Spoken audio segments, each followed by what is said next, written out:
Hi everyone, my name is Genesis Severino, and well, today along with Elisa Rodriguez, we are going to be the presenters of today's class, which is going to be about structuralism and semiotics, post-structuralism and psychoanalysis. So pay close attention to everything. At the end, we're going to have a check your knowledge activity. So structuralism and semiotics. Well, structuralism is a system in which each element in a group can only be understood by its relation to other elements as part of a larger structure. So for example, if I'm going to talk about this phone, I have to tell everything about it, that it is, if it is soft, if it is hard, what it's made of, and everything what characterizes the object, the phone. It's not just as, it's basically the phone in a larger structure and all the elements that are composed by it. So literary structuralism flourished in the 1960s as an attempt to apply literature as a method of insights and insights of these men, the Ferdinand de Saussure. Saussure viewed language as a system of signs in which was to be studied synchronically. That is to say, a study as a complete system at a given point in time rather than diachronically in its historical development. So structuralism in general is an attempt to apply this linguistic theory to objects and activities other than language itself. So Saussure's work focuses on the way language is made. He tries to talk about language based on the components that makes up the elements of a language. He started off by saying that all languages are made of signs. So by putting together those signs, we create meanings or complex messages. So each sign has two parts. He defined those two parts as signifier and signified. So the part one, signifier, the psychological imprint of sound is the impression that makes sense to us. So it's just the thing in our head, sound and image, the impression that makes to our sense, basically, that makes in our senses. It helps you to guide your thoughts. It's just how we think about the thing. And when I say the thing, I'm referring to anything. On the other hand, we have the signifier. So the signifier is the concept or essence of something that the simplifier is referring to. The signifier is what we think of when we think. You know, what we think of when we think. So the purpose is to connect sounds, and sounds is the purpose of language according to Saussure. So this is what he was referring to. Structuralism, as Frederick Jacobson has put it, is an attempt to rethink everything through once again in terms of linguistic. It is a synonym of the fact that language, with its problems, mysteries, and Saussure's linguistic views, influenced the Russian formalists. Although formalist was not really itself part of structuralism, but it was influenced by. So it was one of the Russian formalists, however, the linguist Roman Jacobson, who was to provide the major link between formalism and modern-day structuralism. Jacobson, he was actually a leader of a Moscow linguistic circle. He was a formalist group founded in 1915 and 1920, migrated to Prague to become one of the major theoreticians of Czech structuralism.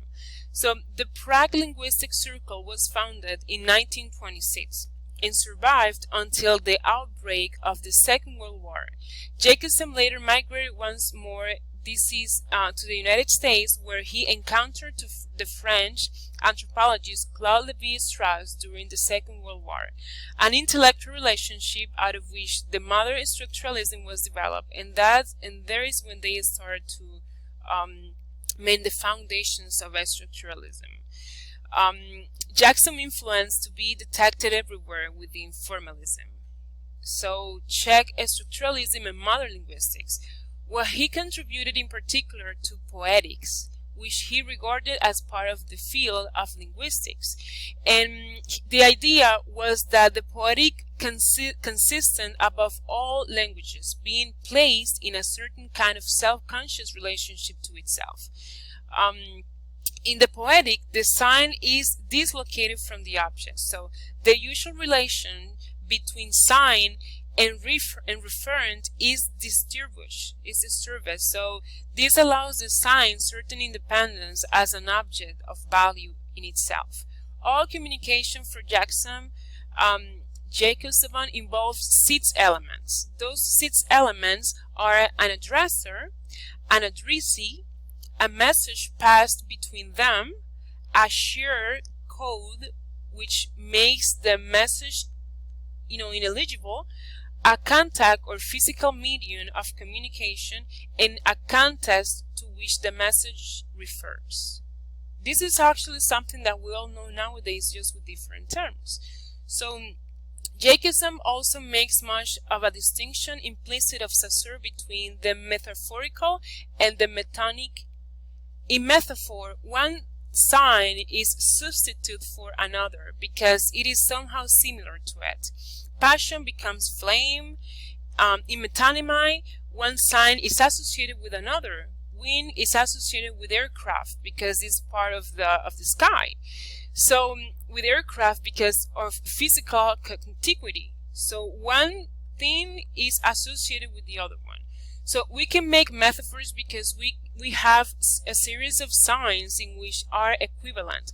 Passion, flame, love, and so on. So in order for us to make metaphors, we need to have there has to be a connection between those elements, basically. So with the work of Prague School, the term structuralism comes more or less merged with the word semiotics. Semiotics, or semiology, as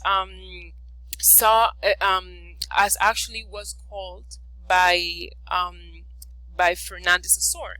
So this means the systematic study of signs, and this is what literary structuralists are really doing. The word structuralism itself indicates a method of inquiry which has to be applied to a whole range of objects, from football matches to economic modes of production. Semiotics denotes rather than particular field of study, so it's something you can apply to everything. The American founder of semiotics was the philosopher Peirce. He actually distinguished between 3 basic kinds of sign. There was the iconic, where the signs somehow resemble what is stood to a photograph, for example, a photograph of a person, for example, or the sign has to be involved. We have the indexical, in which the sign is somehow associated with what is in the sign. For example, a smoke with fire. The symbolic, where as a sword, the sign is only like an arbitrary of conventional link with its reference. So semiotic takes up these and many other classifications. It distinguishes between the notation, as we remember, the notations is the sign that it stands for, and connotation, other signs associated with it, and that is basically the rule that was between this term. The second half of the century, of the 20th century, is basically started with the torturous experiences of the World Wars, Holocaust, and the advent of new technologies, weaknesses, revolutionary developments, and all of that. And that came to the foundation, or to the establishment, of the post-structuralism. Post-structuralism is a literary movement that came as a response of structuralism in the literary and philosophical work that both builds upon and rejects ideas within structuralism. So it was just basically making its own points. Post-structuralism actually was the watch for. It was endorsed by the French philosopher Jacques Derrida. Derrida tagged the systematic and quasi-scientific pretensions of structuralism derived from Saussure. So post-structuralism emphasized the indeterminate and plasmy nature of semiotic codes, and the arbitrary and constructed nature of the foundations of knowledge. He was just saying everything against them. In this is called deconstructionist thought, or post-structuralism. Is the thought is that the connection between thought and reality, subject, object, self, other, are viewed as a primary linguistic terms and not as a pre-existent to language. And they were basically just referring to all the ideas and everything what they thought was wrong with structuralism. Now we are going to be talking about the psychoanalysis. So, according to psychology, psychoanalysis is defined as a set of psychological theories developed by Sigmund Freud in late 19th century in Vienna. Sigmund Freud was an Australian neurologist and the founder of psychoanalysis. Those theories are used to study the unconscious mind, explain human behavior, treat mental disorders, and emotional difficulties.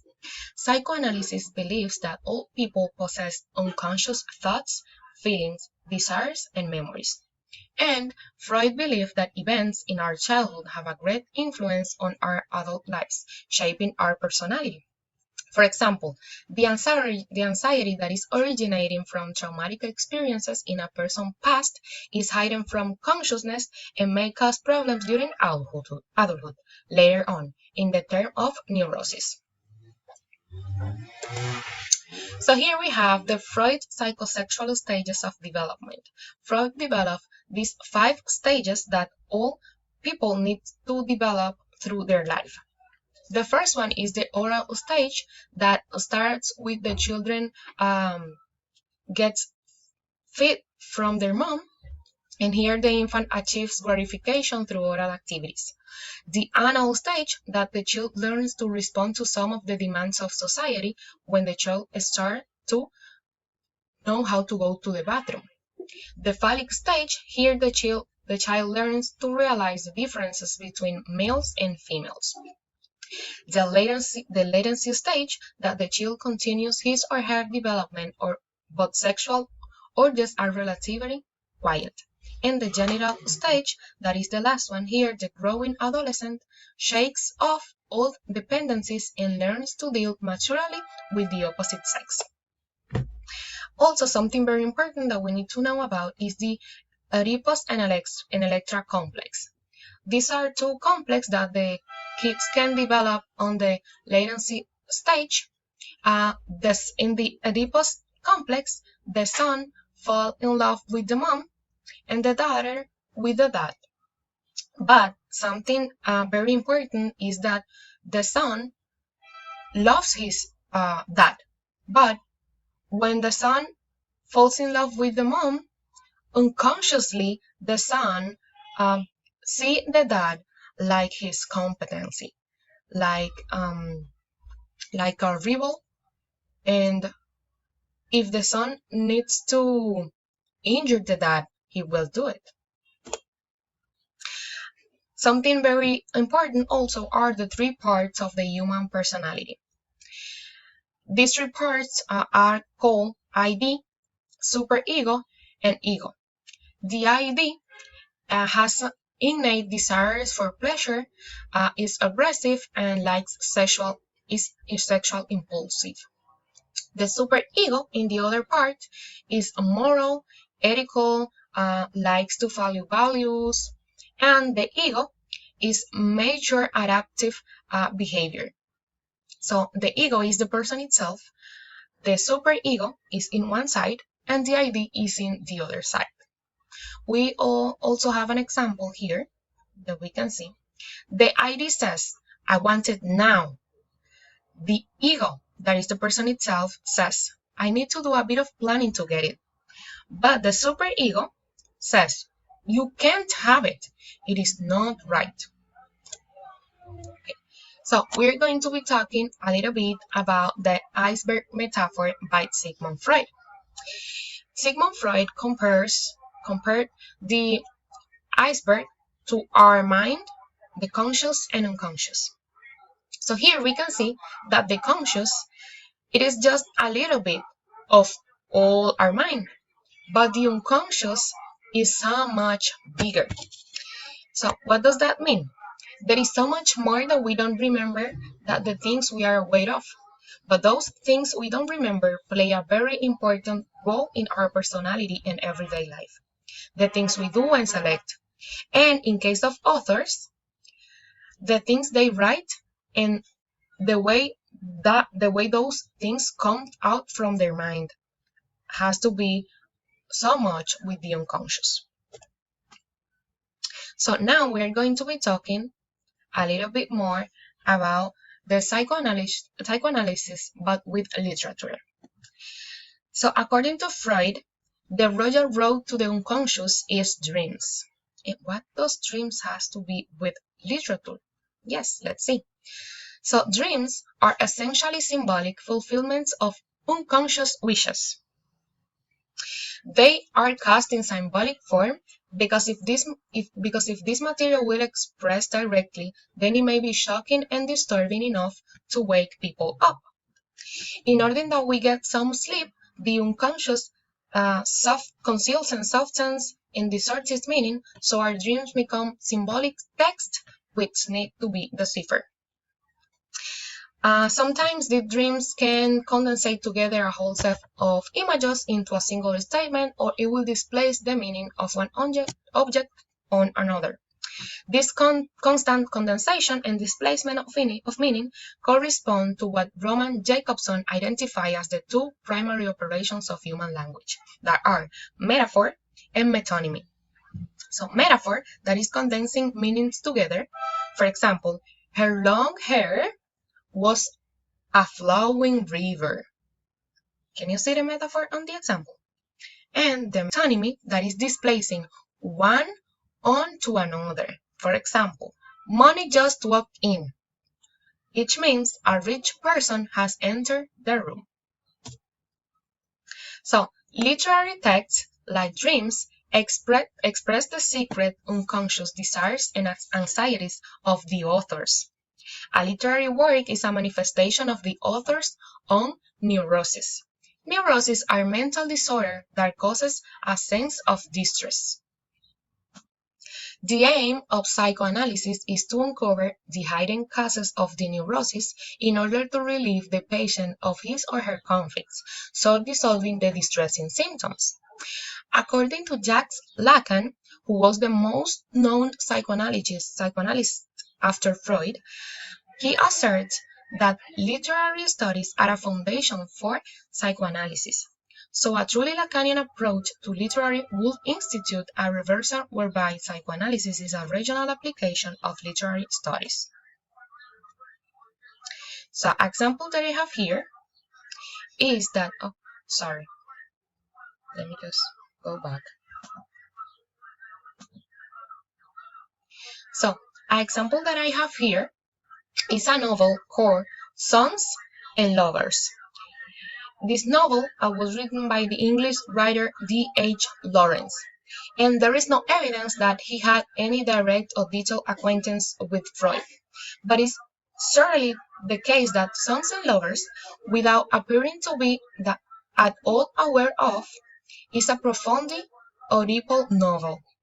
This novel is a young boy who sleeps with the same bed as his mother, treats her with the tenderness of a lover, and feels strong animosity towards his father, grows up to be the man model unable to sustain a fulfilling relationship with a woman, and in the end achieving possible release from this condition by killing his mother in an ambiguous act of love, revenge, and self-liberation.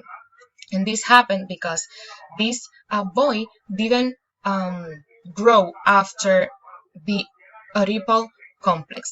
He stayed there mentally. And also another, but this is not so confirmed. This is just a curious note, we can say, that the writer Walt Disney created the majority of his characters without mother because he lost his mother and he felt guilty for that.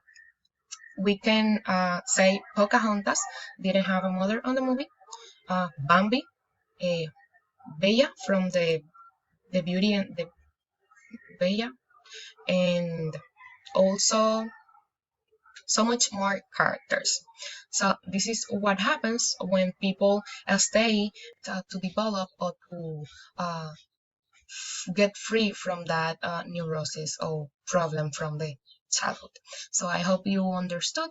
And if you have any questions, of course, you can ask me. This was Odalisa. Bye.